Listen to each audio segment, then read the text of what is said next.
Make sure I get. What's going on, everybody? What's going on? Welcome to. I got a little scratch in my throat. You hear that stretch? What's going? What's going on? Troy Rawlings here. Welcome to another exciting episode of Meet the. And today we meet the author, entrepreneur, radio personality, one of Baltimore's best, DMV, Baltimore, Trevor, but also, published author now. We're going to get to that about the book, talk about his history in the game. Make some noise for my man, Ulysses, Stretch Garrett, better known as Stretch. What's going on, brother? What up, man? I appreciate that live intro, man. I might have to record that and use that one day. You know what I mean? That's what's up, man. But no, I can do some drops for you anytime, But likewise, I need some stretch drops for the word. I got you. What's going on, brother? Everything is cool, man. Can't complain, man. It's another. Well, I wouldn't say another. It's the seasons changes here. Here in the DMV, and so it's a dreary, rainy day. You know what's funny? I'm in Los Angeles. It's a dreary, rainy day in Los Angeles. It usually rains once every 9 months. Right. Yeah, I remember when I used to. Because I lived in LA for like 5 years, and I could count on one hand the number of times that it rained. You know what I mean? During my 5 years out there, it was more so like this type of weather when I lived up in the Bay Area. You know what I mean? Because you're gonna get some rain and you're gonna get a little cold. So I was accustomed. I was like, oh, this is nothing. But I was like, whatever. So we go back. We're gonna dance around. We're gonna jump through our history. For those that don't know, where are you originally from? Baltimore. Born and raised on the playground is where I spent most of my days. Shout out to the Fresh Prince. Real quick, I give people their props while they're alive, give flowers while they're alive. So I think we first met. You went to Woodlawn, right? Yeah, I went to Woodlawn. Yep. It was either at a Woodlawn. I think it was at one of the. We used to back in the day, back in the '90s, for y'all youngins. We used to have a lot of school dances, but people come from other schools to go to each other's dances. And I don't know if I saw you at one of those events. It's probably just one of those events, a pep rally or something. Remember you played ball at Woodlawn, right. But no, you don't see too many cats that's like 6'6", 6'7" for the life of the party. And the personality, it was like, you might have been in a fashion show as well. And every time I say it, I was like, yo, this dude is like 6'6", slim dude. But hey, you were like always the life. You had a lot of energy. Yeah. So it's funny that people, your radio persona is the opposite of who you were. I don't know if that was but it was like the opposite when all of a sudden because you do the Love Zone, or do you like this? Yeah, you used to do Love Zone when you want. Back in the day, I used to host like the Love Zone, and so of course I can't be my ultimate hyped up, crazy individual self, but I still brought some of that sort of like flavor to the Love Zone by adding humor with the whole element of love and affection. So it worked out for that period of time. Most definitely. So when did you know you wanted to be involved in communications? Was that always the thing to get involved with radio, or what were your aspirations when you were younger?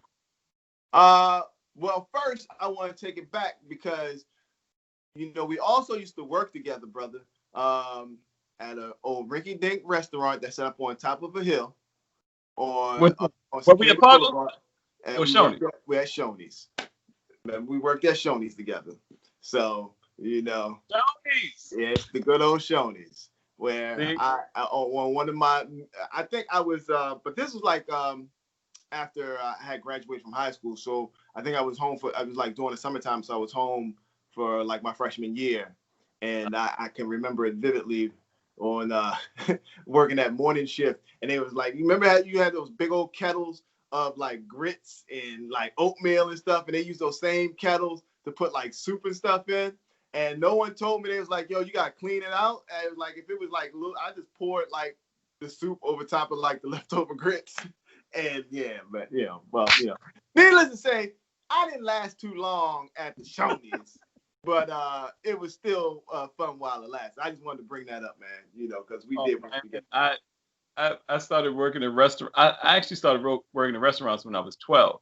A lot of my age got a job at the first Pizza Boles in Baltimore. Wow. And when I started cooking young, so it's still a passion of mine, cooking in restaurant. And I actually consult people in restaurant industry now.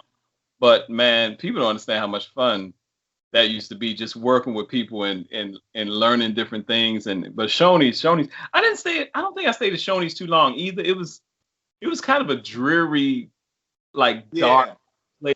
It's like, especially because I think I worked at Shoney's years before I worked at Pargo's. Like I worked at Pargo's as a waiter. That was my first across the street. But yeah, the Shoney's days, that was hilarious. Fun times, man. Always about 3 or 4 people that would run out the building, didn't pay their bill, and they were like trying to say, stop. I'm like, man, you ain't gonna catch them. They gone. They gone. They got some energy. Up in Security Boulevard. Yeah. That's where they went. Man, that's funny, man. But yeah, no dope. But yeah.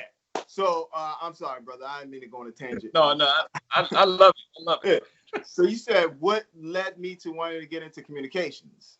Yeah, how'd you know that was the thing? Was that the thing you went to school for, or did you just want to have a passion for it? Yeah, so I had an early on passion for it, but I really didn't know, like, you know, if that was the field that I wanted to go in. But I really enjoyed listening to the radio as a kid, you know, from back then. Of course, in Baltimore, we had a heritage radio station, V103, and we had WEBB and, you know, EAA, and so many, like, just dope radio stations with very talented, like, radio personalities who ultimately I did get a chance to work with throughout my career. But ironically, I really thought I wanted to be a computer programmer, man. I had like a passion for computers and doing all this stuff like that. But it wasn't until I got into college and started taking classes, I was like, this is for the birds. I was like, this is I was like, I can't. You're like, this is yeah. I'm like, holding. Just to get that. That's back in the, they don't remember the GW basic, GS Dawson. To get the, I'm trying to do a line. All these numbers make a line. Yeah, nah, man. You know, this, I was like, I'm not doing this stuff, man. But although I knew I probably would have gotten paid, like, you know, very handsomely, you know, post-graduation, but I was like, I knew I wouldn't have been happy, like, just sitting at a desk, you know, programming and all that stuff like that. So, but yeah, it wasn't until I actually was my freshman year in college, after basketball season, we had an on-campus radio station. I went to the University of Maine at Fort Kent, very small school at the very northern tip of Maine. And my advisor, she was like, hey, you know, it'd be really great if you would think about working on the on-campus radio station. I was like, well, how many people can listen? She's like, just the people on campus. I was like, and I can play what I want? And she's like, yeah. I was like, bet. You know, and that's when it all started. And every night I'm playing Public Enemy and NWA. And probably all white school. All white school. Fight the power. Yeah. People studying. Elvis. Welcome to the Turn Dome. Yeah. But yeah, but it was only like campus based, man. So the only way that you could hear that station was like, you know, back in the day when you could just turn on your TV and it would come up on a channel on a television station. That's how, like, I mean, we're talking like 95, bro. So it was like that was a long time ago. But that is what sparked it for me. And then I transferred schools, came back to the area, ended up going to Coppin for 1 year. You know, shout out to Coppin, no shade to Coppin, but went to Coppin for 1 year and then transferred to Towson, man, and that's where I finished up, and that's where everything really started to come together in a sense of putting me on a path to where I will ultimately be. Now, was it sports that took you up top to Maine, or what took? Okay. Yeah. So they we'll pay, funny, man. It's funny because, like, initially I was supposed to go to Hampton University, right? And I was super excited to go to Hampton. I was so geeked up, man. Remember going up to Howard to take my placement exam. I met my roommate. We was like, yeah, yo, we're gonna be doing this. You know what I'm saying? We'd be like, honeys. Maybe we study, but more honeys. But then, you know, but in typical, and I'm not gonna shade like HBCUs, you know what I mean? But it was just one incident that just happened where they was like, yeah, well, you can't really come to school until we receive your money. I'm like, well, I'm supposed to be in Pell Grant, so therefore you got the money, so I can't come until you give me. So what you tell me? And ultimately, it didn't, you know, it just didn't pan out. So I remember having a conversation with my uncle, and he was like, man, well, you still have these schools that want you to come play ball. I was like, yeah, but I really don't want to play anymore. He's like, yo, if they're paying for you and they want you to go, just go. And then, you know, then you know, transfer if you want to transfer. So that's what ultimately took me to Maine. Nice. All right. So you get into Ready. What was your first station that you worked with out of college? V103. I was still in college at the time. So I think I was a junior or a sophomore. It was my last semester of my sophomore year, going into my junior year, and that's when I went to V103, got an internship, and started interning. Like in most internships, like for folks who remember back in the day, if you wanted to get on air, you got to learn everything else. And so I started off in the promotions and department. air checks. Yeah, turning tapes. This tape cassette. Y'all that don't know what tape cassettes are, look it up. Yeah, cassette tapes, Maxwell, 90 minutes. You know what I'm saying? Slow jam. And then we'll get to it.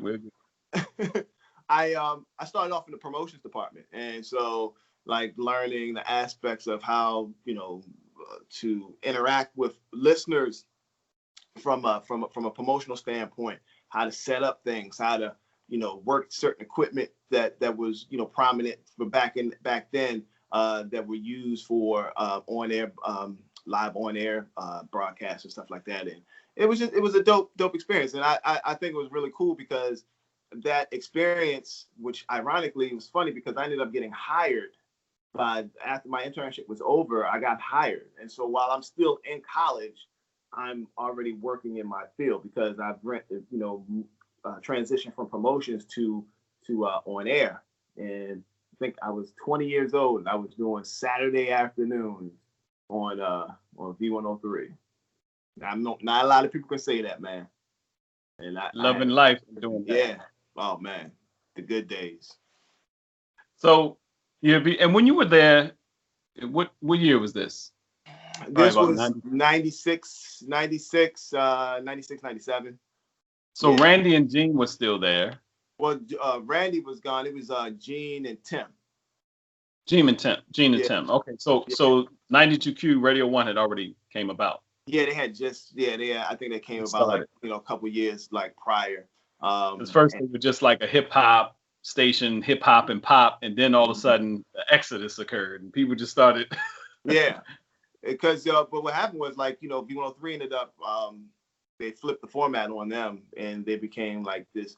I guess at a certain point in time they became like this cross between pop and rhythmic and sort of weird stuff. But that didn't last long, and I was actually the first person to hit the button on when that station launched. It was X10 whatever it was called, and I hit the button and did all that good stuff. And maybe like 3 or 4 months later, I went over to 92Q. So I finished up my career, I should say, really came full-fledged from working over at the Q.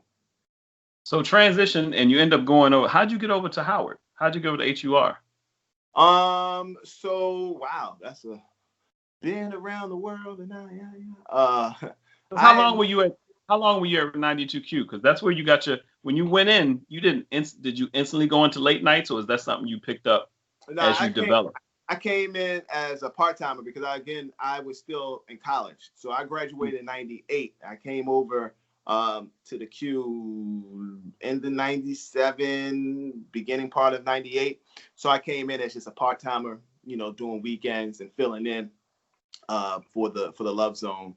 And then eventually it came to where I was doing like the Love Zone just on like Sunday nights. That was like my night to do it, and things of that nature. So I graduated college.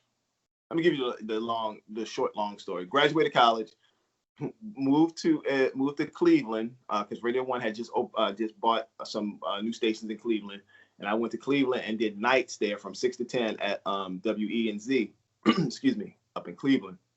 Was there for about like 7 months. Really didn't like Cleveland because that just wasn't my speed. Right. And then they was like, well, hey, do you want to come back to Baltimore and do the Love Zone because, there's going to have some changes and you think about coming back and you can hope, you be the host. And I was like, bet. And I came back and did that for 4 years. And that was 2004. Things kind of didn't, and it didn't, as the business goes, things happen, whatever. My contract didn't get renewed.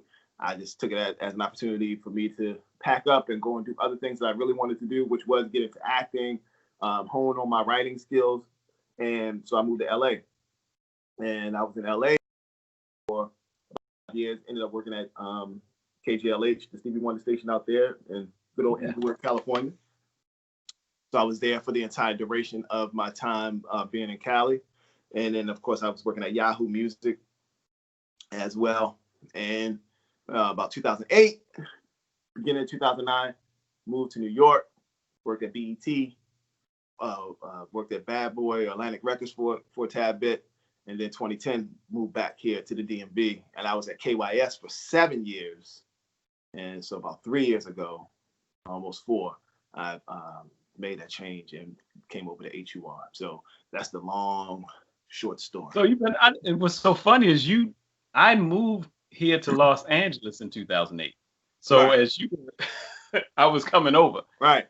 And so that's a full circle moment of his radio background, radio prowess. And you knew you had a love for writing. How long ago did you write the book? Well, I started working on the book actually about 13 years ago. And it wasn't until I kind of was in LA and I was taking this creative writing class at UCLA that everything kind of just came to fruition in the sense that I was like, damn, man, I know I had this idea. So I was like, the professor was giving us assignments and she was like, well, write a little something about this or give me a little bit of this. And so I was taking the sort of scenarios that they were giving and then kind of putting your story in it, putting the story in there to be like, okay, this might work. And then we come back to class, we workshop it and everybody gets feedback. And I was like, okay.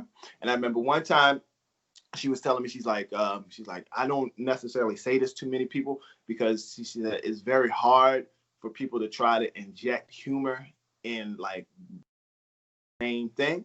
At the same time, she says you do a very good job of it, and she's like, whatever you're getting ready to do, she said, just keep doing it. So I was like, I bet.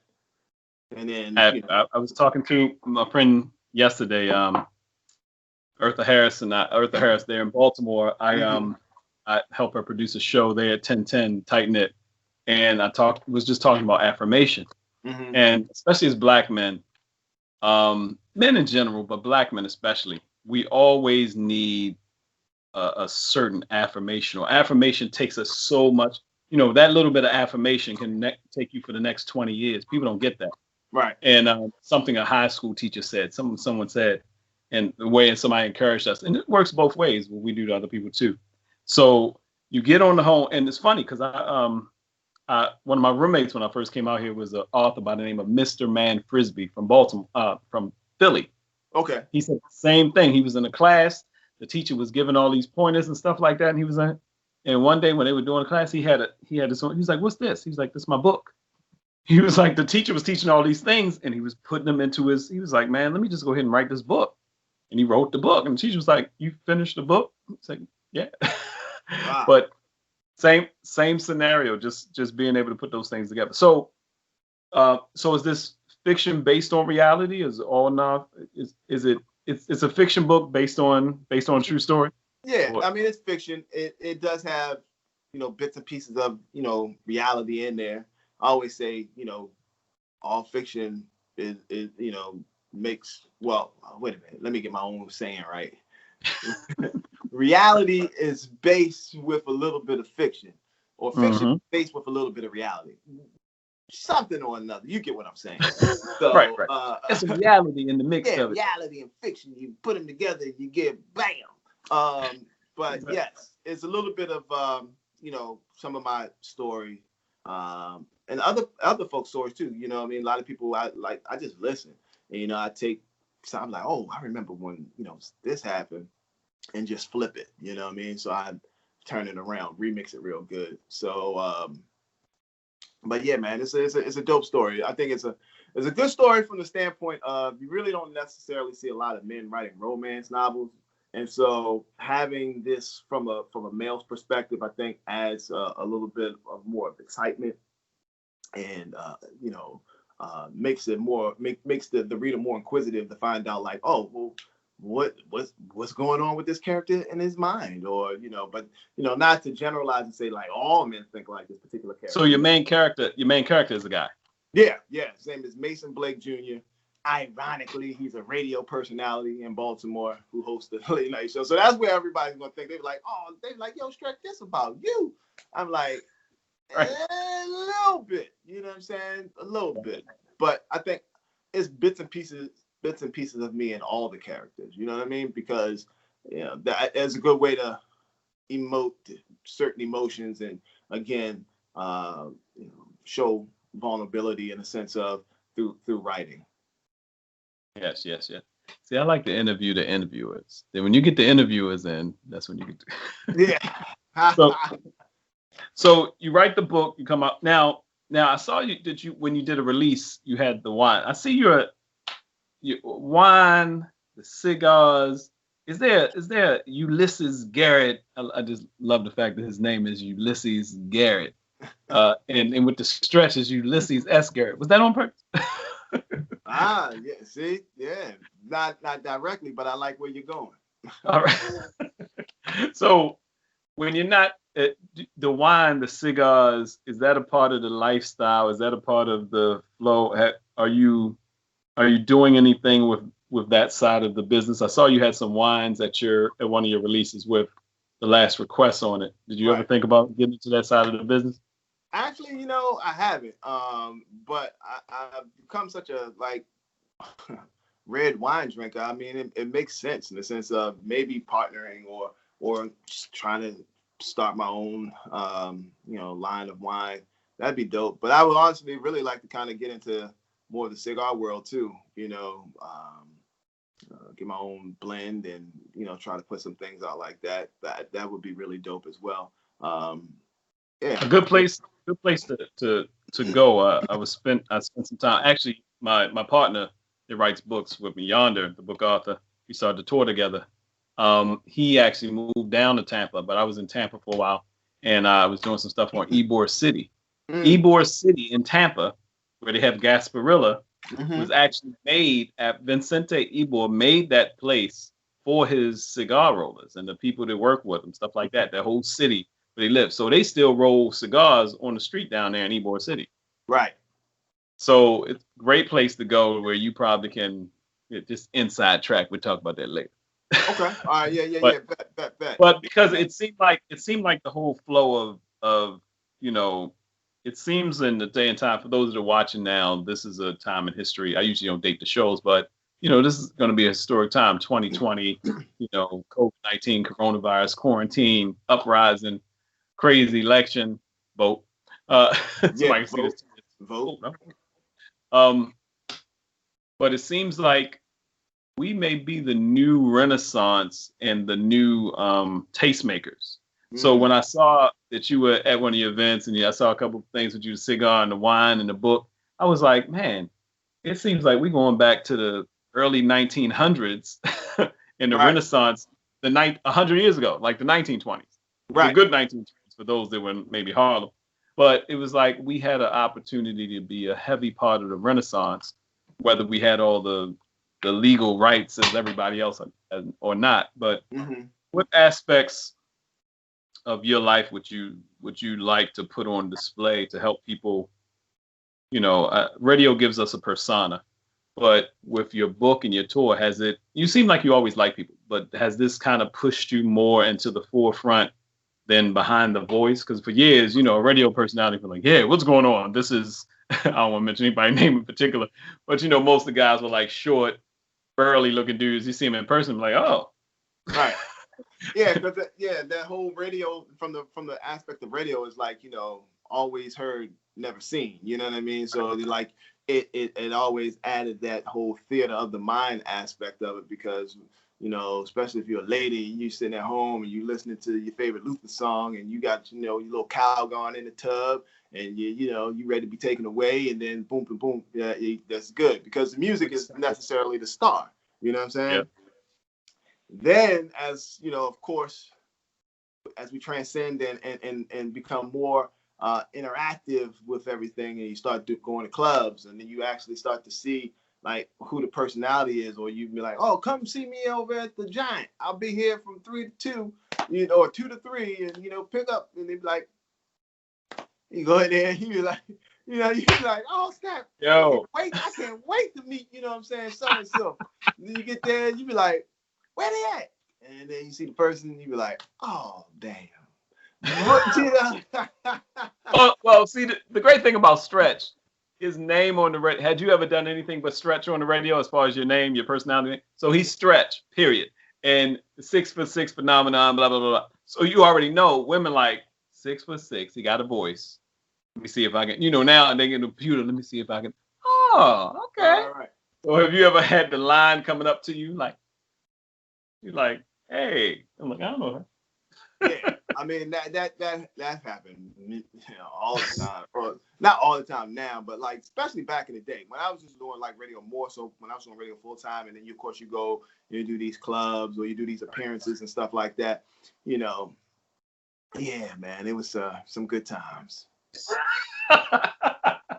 So is any of that in the book? Well, so you got to get the book. You got to bits and pieces are in the book, but again, it's fabricated. You know what I'm saying? Because I could take like one little small tidbit of something that I remember from, you know, that happened back then, and be like, and then just create this whole different, you know, thing.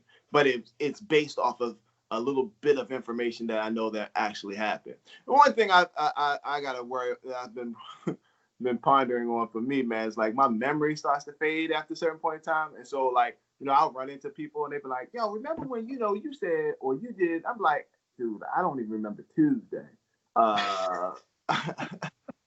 So I'll be getting like, yeah, I was like, damn, I got to start really writing more stuff down so that it doesn't escape my memory, because, you know, we are getting older. Well, yes, that happens sometimes. I try to keep track of, but it's weird because you'll forget something that's a certain amount, then remember something that's like 30 years back, and right, but can't remember something. Oh, you get that? You don't remember my name, do you? It's like, sister. Bro, that happens all the time. They be like, and because, you know, I ain't gonna front. Like, I got like 2 of the easiest names to never forget. You know what I'm saying? Like, you're never really gonna run into too many Ulysses. And of course, I mean, it's Stretch. You know what I'm saying? Like, right. I'm not Stretch Armstrong. We all know who that is. I'm just Stretch. Right. You know what I'm saying? So you like, oh, hey, Stretch, what's up? Yeah. I'm like, oh, what's up? Yeah, everything cool? He's like, yeah, man. I try to lead in with questions that may possibly give me a hint on who this person may be. But like I said, when your personality, you've met so many people, and then from traveling from Maine to New York, Cleveland, LA. Yeah. So I'll get to that point in a minute. But so you wrote is this your first book? Your first novel? Mm-hmm. So do you want to do more things with this character, develop a series from it, or are you going to write a memoir, do some nonfiction? What are you thinking? No, I think I'm going to stick in the lane of doing a lot of rom-coms, man. I mean, I'm a Pisces, and we're very, you know, emotional. So I like, yeah. So I was like, somebody's like, did y'all know each other was writing books? It's like, February 28th, I'm a Pisces. I write romantic books. I talk about sex and relationships. That's it. So I was like, let me stick with stuff that I think that I know, and that will I'm not worried about like the sales and stuff like that, but it's just more so just the content of getting out good creative content. I'm not sure about a memoir. I don't think my life is that intricate that people want to know, everything. But I may want to get into, doing more like murder mysteries and stuff like that. Because it's just something that's kind of like really interesting. But as far as this character in this book, I like the way that it ended, and that's it. Now, not to say that maybe one or two of the characters in the book make it their own book. That's possible, because I've been thinking about that. But the second book is going to be, I'm going a totally different direction. Nice. Now, how was that? Because somebody's watching this now, and they're like, "Well, I got an idea for a book." You always hear it. Plain Jane, who's the teacher, holding things down, nurse, whatever, housewife, dad, dudes to drive the bus, and everybody got an idea for a book. And I tell people all the time, most people never put it on paper, let alone publish the book. Most people never get it from here, start putting it on paper. How much of a release was it for you to actually write and finish the book? Man, it was a great release in the sense that I was able to kind of like, again,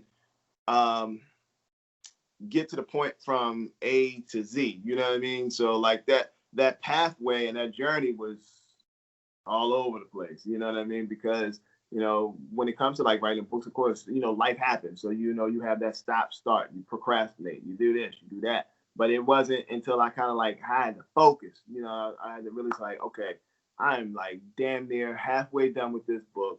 I've been working on it since, 2005-ish, maybe. So, and you released it 2019. Yeah. So I said, I gotta get this done. And so that would be my advice to anybody. Like, we all got a story to tell. It's a matter of how you get your story out there or how you present the story. So if you have something, start writing it. You don't even know the dynamics of how to set structure and this, that, and other. Just write. And then all that other stuff can be fixed, and it can be, formatted the way that it's supposed to be formatted. But no one's going to know your story unless you write it. True. Very true. So what's your show on HUR now? What's your time slot? Where you? Sundays 2 to 7. Every other Sunday. So. And how has this changed everything as far as has it been easier, hard? Well, for us tech folks to know the radio side, it's kind of like we're already used to doing something away from everybody. You know what I'm saying? We're already used to doing something in a small space that reaches thousands of people. Are you referring to like the pandemic? Yeah. How has it been? Has it been any big change as far as you just at least going on the air and getting the stuff out to people? No. We're back in the studio. Of course, everything is clean, and I bring in my own supplies. Although they do really do a great job of cleaning it, but I'm just a germaphobe, so I bring my own stuff, and I got my mic guard, and Lysol and this and spraying that, and So, but it's actual. To me, I find it therapeutic in the sense that that's why I love radio, man. Like, radio is one of those businesses where it's like it's like that girl that you always like, and sometimes she'll show you a little attention, and other times she don't want to be bothered with you, and you still be like run into her, be like, "Yo, girl, listen, man, just all I need is one chance." And she'd be like, "Get out of here! You always messing with me." And then you ain't serious. Yeah, I'm been serious. You don't want nothing. Get out of here. But all right, I'll let you get a little sneak. So it's like that's how I look at radio, man. It's like they don't have them on albums now. They do everything on the album. That daggone don't matter, just don't buy. That daggone NWA took it from all right, you can come over to wait, lay back on the bed. That daggone NWA. Oh man. All of it. But that's just the biz, man. It's like that's radio, man. So it's like it's a constant it pulls you in, and so until it gets out of my system, then I will always want to do it in some sort of level. Now I'm perfectly fine, and that's cool. And it's funny because like I'm not doing it full time anymore. Mm-hmm. I don't think I would ever want to. I never say never, but I don't. At this point in time, I don't think I would ever want to do it full time anymore. But I enjoy being able to go in and still do what I do when I do it. But then also enjoy doing stuff like this. Like I can create my own content. Right. I don't have to worry about somebody telling me, don't do this, don't do that, because I'm doing it, and and if I mess up, then I mess up. But at least I'm putting something out or doing stuff that I think people would dig on. So yeah, it's a pretty powerful time in history to be a creative, because now at one point in time, everybody, we stood out and people looked at us like we were misfits. You still doing your little radio show? Like, little. You got your little book, Right. Like kind of, but now everybody's like, oh man, I didn't know what to do. It was like, you said you want to do A, B, C, and D. What did you do in the past 6 months when you were doing nothing, when you had the time? So these are amazing times. And I think of course we see billionaires making all kinds of money, but I think we're going to have a lot of young millionaires and 100,000aires who just stepped into their passions too. So last request, the novel, but where do you see yourself, or where do you see yourself, or where do you want to be in the next 2 to 5 years? 2 to 5 years. Well, hopefully, I would like to find myself with a family. Have a find a family. Just Who's that? Family. Family. Come on in. Sit your ass right there. Family. Yeah. Oh, you're an Asian girl. Come on in. It's a family. Who knew? Right. But like get married, start a family, things of that nature. But definitely, I would like to continue. That's 10 years. So as soon as that happens, as soon as you have a child, any part of the family, time starts. Right. Oh, well, yeah. Well, Well, I have my little one is about to be 9 next Sunday. Wow. Next Sunday? Yeah. Next. I keep looking at the count like, what? Yeah. 9 years old. My undetermined child is still 0. So that's good. Boy, you shouldn't have said that at least you ain't say it on the air. Yeah. So y'all gonna have a quarantine cookout? Is Stretch gonna be there? 15 minutes, you can't see the bottom of their face. Huh? Hey, let me tell you, man.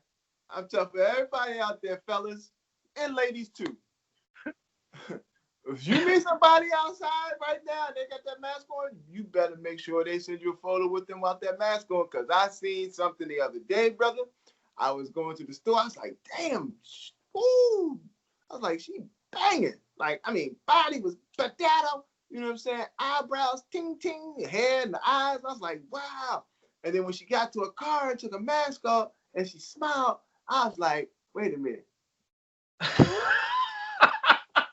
There's a whole lot of porcelain missing up in that mouth, boy. Like you was running through a cemetery. You was like, oh, that's a daggone shame. Oh man. Like a practice field in the NFL. Hit you with the Barry Sanders. Man, that's funny, man. Yeah, and ladies and gents, don't think just because you got this mask on, you can pull an okie doke. Brush your teeth, wash all this. If you got ash down here, you gotta, because there's a special. I noticed you could wait a second. I noticed there's a new ash that's starting to happen when you got the mask on. Like ash now. I had to make sure I shave and moisturize this, y'all. Make sure you got your chapstick. Ladies leaving lipstick in the mask. Yeah, y'all got to train it up. Had a half crescent ass. Lotion all. This is really needs to be moisturized. Oh, man. This been getting nothing but carbon dioxide. Moisturized. You funny, man. All right. Go ahead, man. I'm sorry. No. I just wanted to get that because a lot of times these are more inspiring than most people know. I interview people like yourself. I don't know how many times you get a chance to do, like I said, be on the other side and get a chance to be interviewed. I love interviewing people like that. And I love it because everybody has a story. Right. And you may not think your story is very interesting, but you go from Baltimore to Maine to California. Cleveland. Oh, multiple. Maine, Cleveland, back to Baltimore, over to Cali, back to Maryland, DC, Maryland. No. Back to go to New York. New York. Then came back down. So with that in and of itself, the experiences you had and being able to meet the people and do the things you do to be able to bring it back and say, okay, I like this home. Are your parents still alive? Yeah.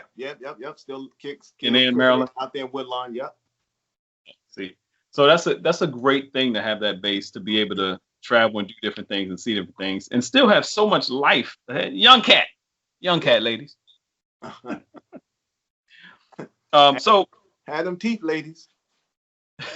Check your grill. Give yourself some air, do some facial. When you get in the car, put on your moisturize this and redo your.